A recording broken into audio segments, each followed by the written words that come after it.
नमस्कार, vision IAS के news today के इस अंक में आप सभी का स्वागत है। इस अंक में हम आपके लिए लेकर आए हैं यूपीएससी परीक्षा की दृष्टि से महत्वपूर्ण कुछ अहम खबरें।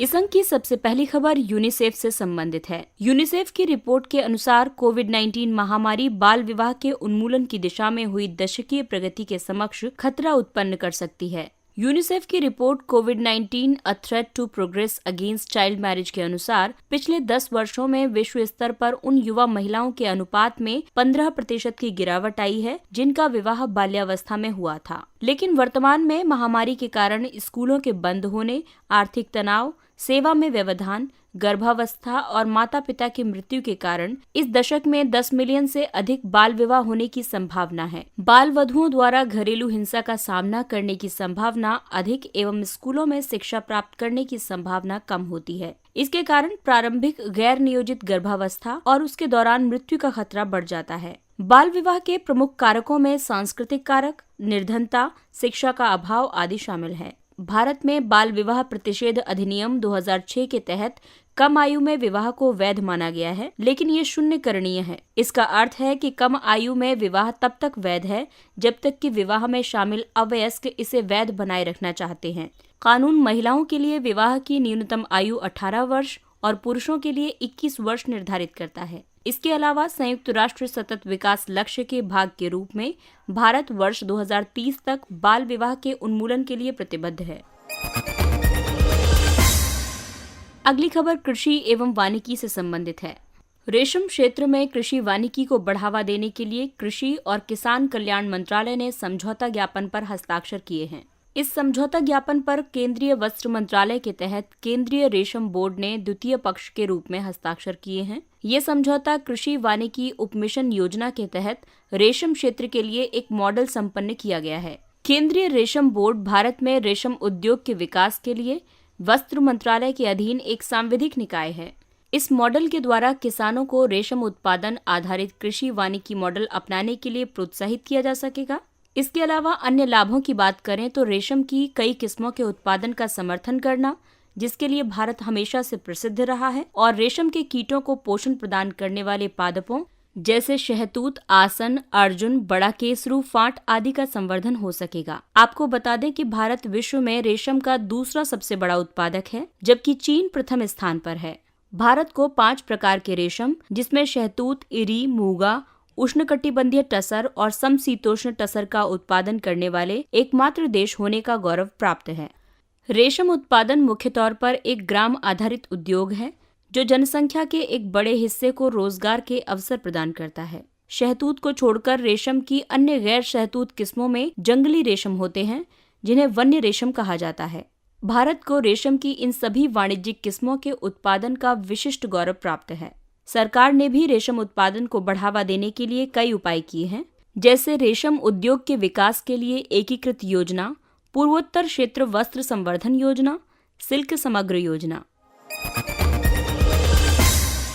अगली खबर महिला दिवस से संबंधित है। महिला दिवस महिला आजीविका सुरक्षा और वित्तीय सशक्तिकरण। हाल ही में वित्तीय सशक्तिकरण और महिलाओं की आजीविका सुरक्षा की आवश्यकता को रेखांकित करने वाली 2 रिपोर्ट्स जारी की गईं।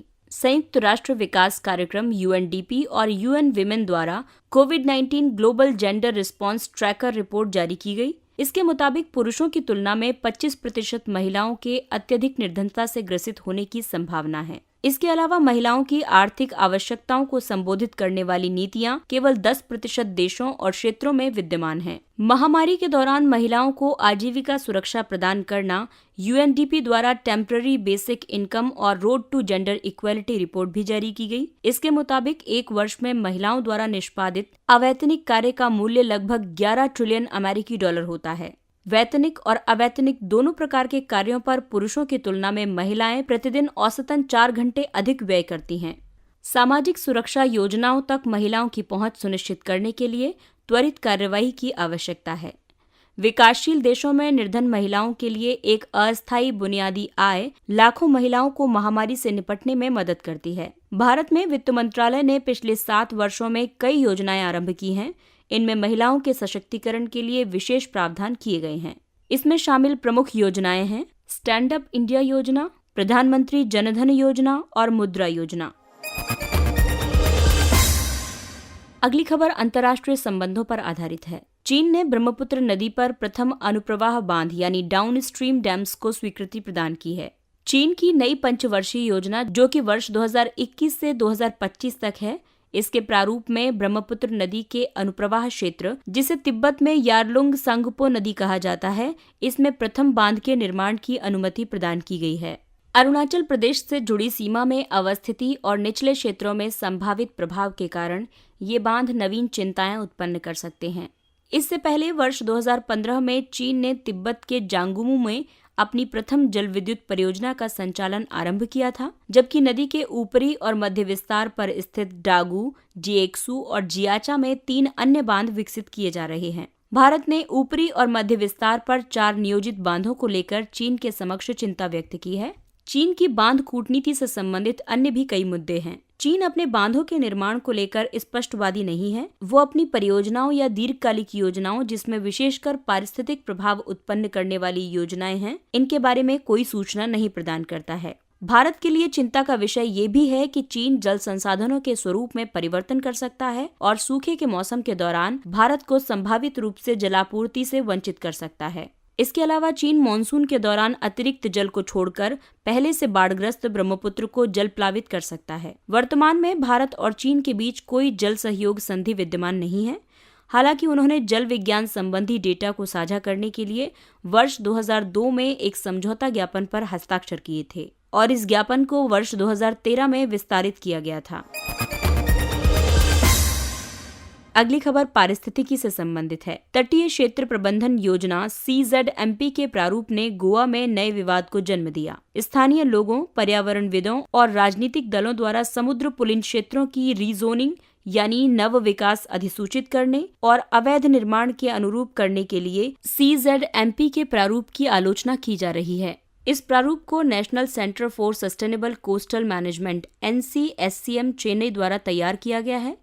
NCSCM पर्यावरण, वन एवं जलवायु परिवर्तन मंत्रालय के अंतर्गत एक शोध संस्थान है। तटीय विनियमन क्षेत्र यानी CRZ अधिसूचना 2011 के तहत संबंधित राज्य सरकारों और संघ शासित प्रदेशों को CRZ क्षेत्रों का निर्धारण एवं वर्गीकरण करके CZMP तैयार करने के लिए निर्देशित किया गया था। CRZ अधिसूचना 2011 पर्यावरण संरक्षण अधिनियम 1986 के तहत जारी है। इस अधिसूचना ने अंडमान और निकोबार तथा लक्षद्वीप द्वीप समूह को छोड़कर देश के अन्य तटीय हिस्सों एवं भारत के प्रादेशिक जल को CRZ के रूप में घोषित किया है। इसका उद्देश्य मत्स्य समुदायों और तटीय क्षेत्र में रहने वाले अन्य स्थानीय समुदायों की आजीविका को सुरक्षित करना, तटीय अंचलों, उनके विशिष्ट वातावरण एवं समुद्री क्षेत्र को संरक्षण और सुरक्षा प्रदान करने के साथ साथ धारणीय उपायों से विकास को बढ़ावा देना है। इसके लिए इसने CRZ में किसी भी उद्योग की स्थापना और विस्तार तथा खतरनाक पदार्थों की संचालन और विनिर्माण या निपटान या भंडारण को प्रतिबंधित किया है।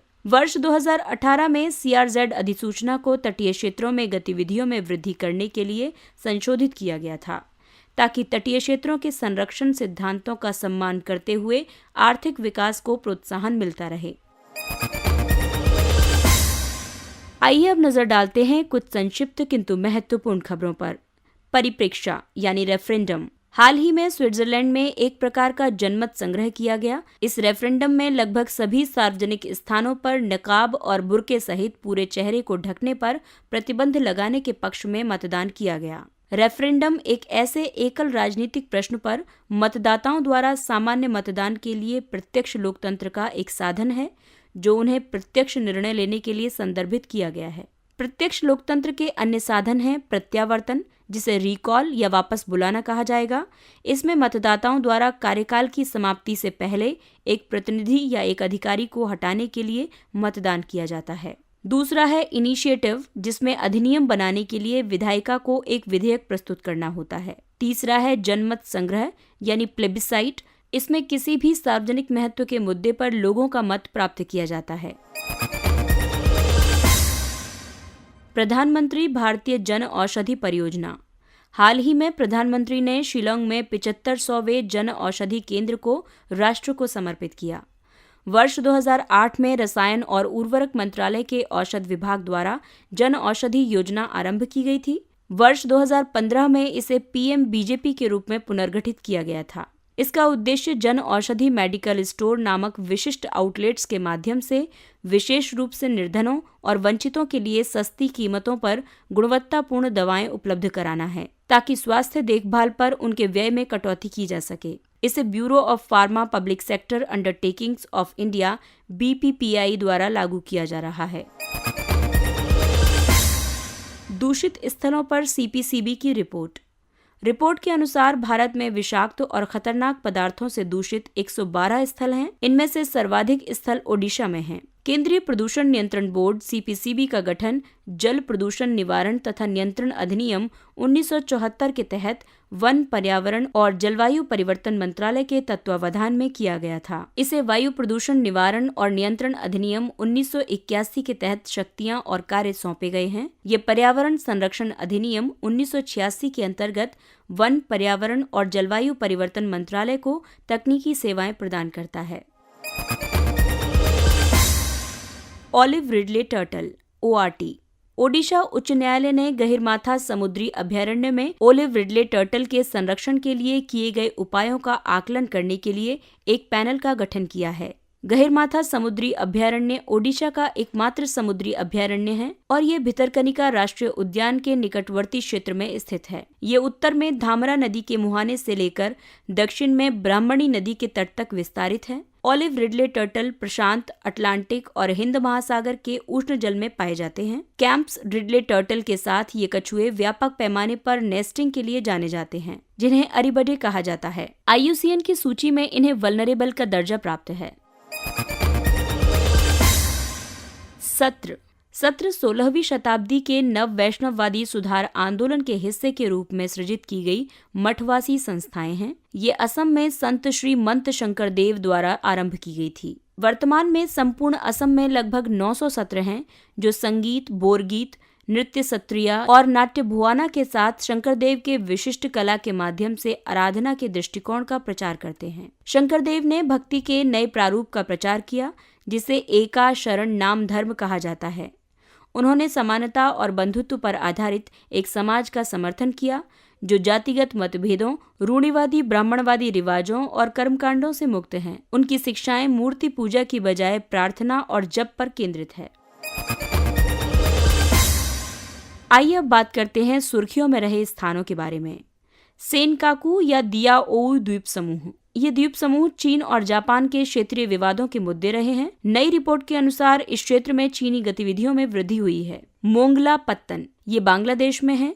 ये बांग्लादेश का दूसरा सबसे बड़ा समुद्री पत्तन है। भारत और बांग्लादेश ने वर्ष 2015 में चट्टोग्राम और मोंगला पत्तन के उपयोग पर समझौता ज्ञापन हस्ताक्षर किए थे। ये मोंगला पत्तन से जलमार्ग, सड़कों और रेलवे के माध्यम से भारत के उत्तर पूर्वी राज्यों में माल परिवहन की व्यवस्था पर आधारित था। इसके साथ ही ये अंक समाप्त होता है। अगले अंक में फिर मुलाकात होगी कुछ अन्य महत्वपूर्ण खबरों के साथ। तब तक अपना ख्याल रखिए, सुरक्षित दूरी बनाए रखिए, मास्क पहनिए। नमस्कार।